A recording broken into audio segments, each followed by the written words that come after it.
өткөнкү дүйнө чемпионатында кичине эми мактанып кетейин. Биздин ушул Ак Жол дүйнө чемпиону болгондо мага басып келип, мындай келип мага ушундай менин жүрөгүмдү мындай ээритип жиберди десем болот. Анткени келип Айсулуу эже ушул алтын медалды сиз дүйнө чемпиону болбогондо мен да дүйнө чемпиону болбойт болчумун. Бизге ушу жол ачканыңызга, бизге ар дайым бизге пример болуп жүрө бериңизчи дейт да. Мага ушинтип келип ушундай аябай кандай көп айткан болчу, бирок мага мындай ушул жүрөгүмө, жан дүйнөмө тийгени ушул Айсулуу эже дейт, ушул медалдын алдында сиз турбаганда мен да ушул медальга жетпейт болчумун деп.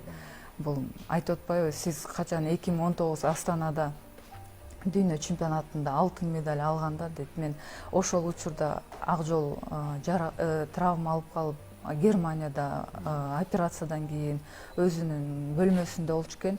Анан биздин жетишкендикти, ийгиликти көрүп алып, ошондо айтып атпайбы, мен өзүмө сөз бергем дейт. Айсулуу эже чемпион мира болуп аткандан кийин мен дагы чемпион мира болом деп ушундай сөздү айтканда мен көзүмөн жашым токтобой ушундай сүйүнүп, анан азыр деле мындай эме да, мындай сөз, бирок ушундай канчалык менин жанымды ушундай эзет да, көрүп алып сүйүнөм да. Ушул балдар ийгиликке жетип атса, ушинтип сөз айтып койсо эле мен сүйүнө берем да.